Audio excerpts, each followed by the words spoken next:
Matahari dan bulan itu punya ukuran visual yang persis sama saat kita melihatnya di langit. Dan ini ada kebetulan kosmis yang gila banget ya. Jarak matahari dari bumi itu sekitar 108 kali diameter matahari itu sendiri. Betul, dan rumus yang sama persis juga berlaku buat bulan kan? Jaraknya 108 kali diameternya. Nah, iya. Angka ajaib 108 ini yang bikin gerhana matahari total bisa punya presisi visual yang begitu rapi.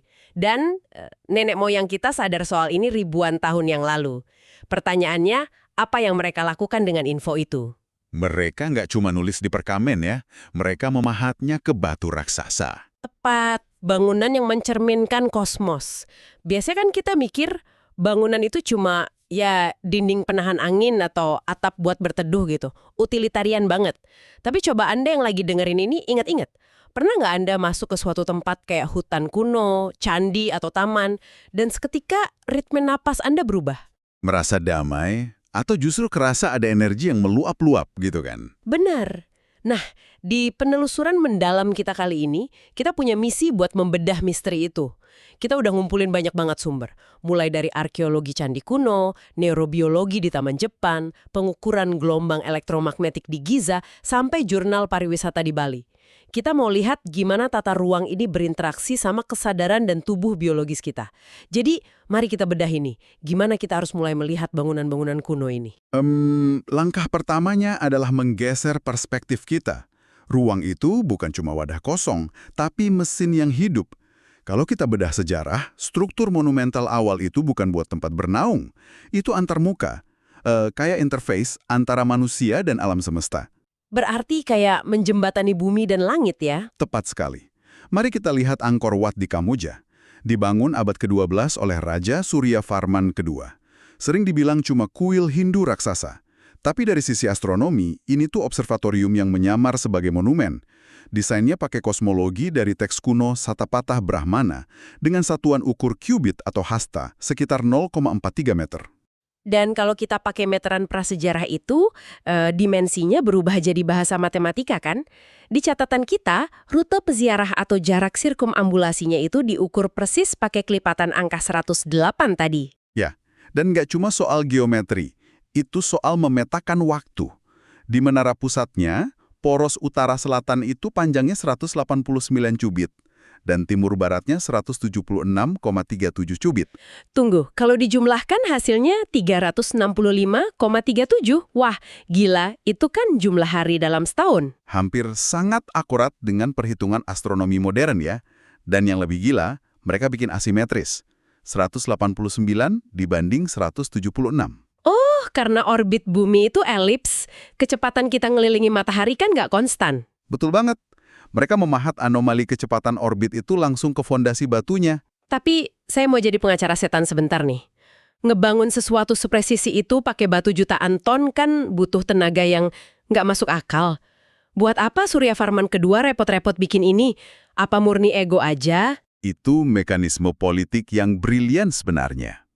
Ada konsep Deva Raja, penyatuan raja dengan dewa. Di zaman itu, paham soal waktu dan musim monsun itu kekuatan mutlak buat panen, kan? Oh, jadi dengan ngebangun jam batu raksasa, dia ngasih ilusi ke rakyatnya kalau dia yang ngendaliin alam. Betul. Pesan psikologisnya luar biasa. Kerajaan ini bukan di bawah kosmos, tapi kepanjangan tangan kosmos itu sendiri. Masuk akal banget. Angkor Wat jadi kalkulator batu raksasa. Nah, ngomong-ngomong soal arsitektur candi yang merepresentasikan kosmos, gimana dengan arsitektur Candi Borobudur? Maksud saya itu ada di Indonesia dan rasanya sangat relevan dengan apa yang kita bahas ini. Wah, itu contoh yang sangat sempurna. Borobudur itu kan tidak cuma sekedar tumpukan batu yang indah ya. Secara harfiah, arsitekturnya adalah mandala 3 dimensi raksasa yang mencerminkan kosmologi alam semesta. Iya, yang dirancang berundak-undak untuk memandu kesadaran manusia kan?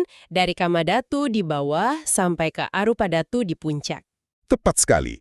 Saat Anda berjalan memutar naik itu sirkumambulasi lagi, omong-omong arsitektur Borobudur secara fisik memaksa tubuh dan visual Anda mengalami transisi psikologis. Dari relief-relief rapat yang menggambarkan nafsu duniawi di bawah, pelan-pelan menuju teras melingkar yang terbuka, tanpa relief, dan kosong di puncak. Wah, merinding saya bayanginnya. Itu beneran rekayasa ruang untuk manipulasi perjalanan spiritual secara langsung ya? Betul, dan ini bawa kita ke poin penting. Kalau Angkor Wat atau Borobudur dirancang untuk memanipulasi metrik waktu dan kesadaran, nah catatan kita soal piramida Giza di Mesir itu lebih kayak fiksi ilmiah. Mereka mengunduh energi fisik. Oke, Mesir selalu banyak spekulasi liar. Di mana sains modern menjelaskan ini? Kita kesampingkan mitosnya. Baru-baru ini ada teknik pindai pakai muografi arkeologi. Bayangkan mesin sinar X raksasa dari luar angkasa. Sinar kosmik yang nabrak atmosfer kita, itu ngasilin partikel yang namanya muon. Dan muon ini turun ke bumi hampir secepat cahaya, kan? Iya, dan kalau ngelewatin ruang kosong, lintasannya lurus. Tapi kalau nabrak batu padat kayak piramida, energinya terserap. Fisikawan naruh detektor di sekitar piramida buat ngitung muon yang nembus. Dan hasilnya mereka nemuin ruang kosong raksasa yang nggak pernah dipetakan sebelumnya. Tapi yang bikin saya kaget dari jurnal fisika terapan, ruang-ruang ini ternyata bisa berinteraksi sama gelombang elektromagnetik. Terutama gelombang radio panjang 200-600 meter. Mekanismenya ini namanya resonansi. Kayak Anda niup mulut botol kaca yang kosong? Oh, yang bunyinya jadi nada spesifik karena bentuk botolnya menjebak suara itu. Betul. Piramida Agung beroperasi dengan prinsip serupa, tapi untuk gelombang elektromagnetik. Proporsi geometrisnya memusatkan energi itu langsung ke ruang internal dan fondasinya. Tunggu dulu. Kalau kita niup botol, resonansinya kan cuma efek samping dari bentuk fisik botolnya aja. Apa mungkin resonansi piramida ini murni kebetulan matematis belaka? Maksudnya, tumpuk aja batu jadi limas, pasti nanti mantulin gelombang juga kan? Nah, ini pusat perdebatan panasnya. Fisikawan konservatif bilang, ya ini produk turunan geometri dasar. Bentuk piramidal emang punya sifat resonansi itu. Tapi, arkeolog interdisipliner nggak setuju ya? Enggak. Mereka nunjuk tingkat presisi ekstrimnya. Penempatan rongga dan lorong sirkulasi udara itu terlalu berlebihan kalau cuma buat ngurangin beban batu. Kebetulan atau enggak, piramida ini bergetar bersama spektrum energi kosmik. Oke, jadi bangunan bisa berinteraksi sama energi. Gimana kalau bumi kita sendiri yang bertindak jadi instrumennya? Ini bawa kita ke konsep garis ley atau ley lines. Wah, ini mempolarisasi banget. Alfred Watkins di tahun 20-an narik garis lurus di peta Inggris. Dia sadar situs-situs prasejarah itu berjejer rapih di garis itu. Terus ide ini dibajak sama tradisi esoterik. Dijadiin kayak panduan navigasi alien atau kisi energi magis ya. Padahal kan secara logis, jalan lurus lewatin rawa dan bukit di Inggris masa prasejarah itu nggak mungkin. Arkeolog modern menganggap itu cuma pareidolia statistik. Iya, kalau Anda lempar titik acak ke peta, pasti ada aja yang sejajar. Menganggap garis ley sebagai pseudo-arkeologi itu penting buat buka jalan ke sains yang beneran. Karena instrumen modern bisa ngukur anomali energi bumi loh. Contohnya di Sedona, Arizona kan, Ya. wisatawan sering banget bilang di sana ada vortex energi yang nyembuhin. Dulu ditertawain sains. Sampai ahli geofisika datang bawa magnetometer Fluxgate. Alat ini deteksi variasi paling kecil di medan geomagnetik. Dan ternyata, di Sedona emang ada fluktuasi luar biasa. Itu karena batuan di sana ya? Betul. Intrusi batuan vulkanik kayak basal di sana itu kaya banget sama mineral magnetit. Besi oksida ini bikin deposit magnetik raksasa yang ngubah medan magnet lokal, membentuk pola pusaran atau vortex yang terukur secara fisik. Jadi vortex itu bukan puitis tapi fisika literal ya? Tapi medan magnet di batu kan nggak ada gunanya kalau tubuh kita nggak merespons. Dan ini yang bikin saya tercengang. Otak kita secara harfiah punya kristal biomagnetik. Iya, di telinga bagian dalam dan jaringan saraf kita ada jutaan nanopartikel magnetik. Jadi otak kita ini kayak antena atau tuner radio dong. Dan geologi di Sedona itu pemancarnya yang nyiarin frekuensi rendah ke tubuh kita. Analogi yang sangat akurat. Biomagnetit itu transducer, ngubah variasi frekuensi eksternal jadi sinyal listrik di saraf. Penelitian pakai algoritma Fast Fourier Transform membuktikan ini. Biar pendengar makin paham, Fast Fourier Transform atau FFT itu kayak prisma kaca kan? Gelombang otak di EEG itu kan coretan berantakan, terus FFT mecah itu jadi frekuensi tunggal yang rapi. Tepat. Dan saat subjek diuji di Sedona, para peneliti lihat lonjakan sinkron di gelombang alfa dan theta. Alfa itu untuk relaksasi dalam ya? Ya, tanpa kewaspadaan. Dan theta itu akses ke kreativitas dan intuisi tajam. Medan magnet berdenyut di sana juga menstimulasi lobus temporal otak kita. Lobus temporal kan yang ngatur pengalaman transendental atau spiritual kan? Wah, jadi batu-batuan bumi beneran meretas gelombang otak kita untuk rileks secara paksa. Ini bikin kita sadar kenapa masyarakat adat mati-matian melindungi lanskap tertentu. Kayak kasus di Gunung Shasta, California Utara. Oh ya, gunung setinggi belasan ribu kaki itu sakral banget buat suku Pitt River, Karuk, dan Wintu kan? Terutama area Panther Meadow. Betul. Di tahun 90-an, ada korporasi mau bangun resor ski raksasa di sana. Bakal nebang hutan dan nuang beton di air suci. Awalnya disetujui karena, ya nggak ada reruntuhan bangunan batu buatan manusia di sana. Standar perlindungan monumen barat kan emang begitu ya. Tapi suku-suku itu ngelawan pakai undang-undang kan? Section 106. Ya, Undang-Undang Pelestarian Bersejarah Nasional. Dan pemerintah Amerika akhirnya ngalah. Untuk pertama kalinya, lanskap alam murni dilindungi secara legal sebagai lanskap budaya tradisional. Itu kemenangan hukum yang luar biasa, ngakuin gunung sebagai entitas hidup. Ini mirip banget sama konsep suku Inca di Lembah Suci Peru dong. Iya, kosmologi Andes sangat mempersonifikasi geografi. Gunung tertinggi dianggap sebagai Apu atau roh pelindung. Bumi itu Pachamama atau Ibu Pertiwi. Dan mereka punya struktur kayak morai itu ya. Teras melingkar yang amblas ke perut bumi. Kayak rahim kosmik buat naruh persembahan ke bumi. Persembahan itu didasari konsep Aini, hukum timbal balik. Hari ini untukmu, besok untukku. Manusia nggak mendominasi alam, tapi bertukar energi. Saya mau berhenti di sini sebentar. Apakah konsep Aini ini murni spiritualitas mistik? Atau jangan-jangan ini mekanisme bertahan hidup yang super brilian? Gimana maksudnya? Ya kan, hidup di pegunungan Andes itu keras. Kalau mereka serakah nebang pohon, mereka bakal mati kelaparan. Jadi dengan nge-framing alam sebagai ibu ilahi, dan kalau merusak alam berarti dosa spiritual, mereka bikin sistem konservasi yang anti gagal tanpa perlu Kementerian Lingkungan Hidup kan? Wah, analisis yang tajam banget. Nggak ada pemisahan antara ekosistem dan spiritualitas bagi mereka. Menjaga lingkungan itu syarat mutlak keselamatan jiwa. Oke, ini keren banget. Tapi Anda yang lagi dengerin ini mungkin mikir, aduh, saya nggak bisa mendadak terbang ke Peru atau Gunung Shasta bulan ini. Jangan khawatir, karena prinsip rekayasa saraf melalui ruang ini bisa didesain di halaman belakang kita. Beralih ke arsitektur lanskap ya. Contoh paling klinisnya ada di Taman Murin-an di Kyoto, Jepang. Universitas Nagasaki dan Pittsburgh bikin kolaborasi riset neurobiologi di sana. Mereka pakai pelacak pergerakan mata dan monitor detak jantung ke mahasiswa kan? Apa yang mereka cari sih? Kita kan tahu, lihat pohon emang bikin rileks. Tapi pasti ada sains yang lebih dalam. Kuncinya ada di kemana arah pandangan mata kita.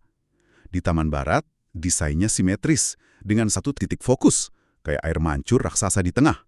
Mata kita langsung terkunci. Terus, kalau di Taman Jepang kayak Murin-en? Mereka menata batu, air, dan pohon secara asimetris, tanpa titik fokus. Ini memaksa mata subjek melakukan rapid gaze shifts, gerakan mata horizontal yang cepat buat memindai cakrawala. Oh, dan pencarian visual panorama ini yang ngasih sinyal keamanan ke otak primitif kita. Betul sekali. Secara instan, itu memicu sistem saraf parasimpatik. Detak jantung turun drastis, hormon stres mereda. Tunggu. Jadi gerakan mata horizontal ini maksa otak kita keluar dari mode kewaspadaan yang biasanya kita alami pas melototin layar komputer seharian. Tepat. Desainer lanskap ini meretas sistem saraf optik kita lewat batu dan air untuk meriset batang otak. Profesor Carl Herdrup bahkan menyarankan desain tata spasial horizontal ini dipakai sebagai intervensi terapeutik medis. Gila, ini teknologi medis berkedok taman. Dan kalau Jepang meretas lewat gerakan mata, jurnal dari Indonesia soal Bali menunjukkan gimana ini digabung sama partisipasi psikologis ya, pariwisata spiritual. Bali selalu ramai karena orang lari dari kelelahan mental ya. Studi ini menyoroti filosofi Trihita Karana. Harmoni mutlak antara manusia dengan Tuhan, sesama, dan alam sekitar. Wisatawan mancanegara tinggal berbulan-bulan di desa terpencil, bukan cuma buat diam, tapi menjembatani mikrokosmos tubuh mereka sama makrokosmos Pulau Bali kan? Betul, tubuh itu mikrokosmos, dengan segala emosi dan kecemasannya. Meditasi di landscape Bali dipakai buat membersihkan penyumbatan mental agar frekuensinya sinkron dengan bumi. Ini cocok banget sama faktor pendorong dan penarik di teori pariwisata. Mereka lari didorong oleh stres kota besar yang mencekik, tapi ditarik ke Bali karena infrastruktur holistik alamnya yang bantu nyetel ulang ritme internal mereka yang rusak. Ritme bumi yang lambat menenangkan ritme manusia yang terlalu cepat. Kalau kita rangkum semua diskusi kita hari ini, wah luar biasa. Dari Angkor Wat dan Borobudur yang merekayasa kosmos dan kesadaran dalam batu. Giza dengan resonansi elektromagnetiknya. Otak kita yang beresonansi dengan magnet di Sedona. Suku asli yang menjadikan kelangsungan ekosistem sebagai hukum spiritual mutlak. Sampai Taman Jepang yang secara medis menurunkan detak jantung. Satu hal yang jelas, kita itu dirancang secara biologis untuk dicolokkan, kayak plugged in ke antarmuka spasial kita. Tubuh dan biologi kita itu perpanjangan dari ruang di sekitar kita. Jadi apa maknanya buat kita semua? Kita nggak bisa cuek lagi sama ruangan tempat kita tinggal. Geometri dan energi ruangan itu memprogram pikiran kita. Nah, ini bawa kita ke satu pemikiran provokatif. Coba Anda yang lagi mendengarkan ini, perhatikan ruangan di sekitar Anda sekarang. Apakah Anda ada di apartemen kotak beton atau kubikel kantor tanpa jendela dengan lampu neon berkedip? Wah, ini bikin merinding sih. Bayangkan, kalau arsitektur kuno dan alam bisa menyembuhkan kesadaran kita, mungkinkah arsitektur utilitarian modern kita secara nggak sengaja lagi memprogram sistem saras kita ke frekuensi kecemasan biologis yang permanen? Jangan-jangan desain tata kota kita adalah alasan kenapa kita semua merasa sangat lelah dan terasing. Wow. Mungkinkah lewat kotak beton, kita mengusir diri kita sendiri dari keseimbangan kosmis? Ini pertanyaan yang harus selalu Anda ingat setiap kali masuk ke ruangan baru. Terima kasih untuk Anda yang sudah ikut nongkrong dan mendalami misteri ruang dan kesadaran hari ini. Penelusuran kita selesai di sini, tapi pengamatan Anda baru saja dimulai. Sampai jumpa di diskusi kita berikutnya.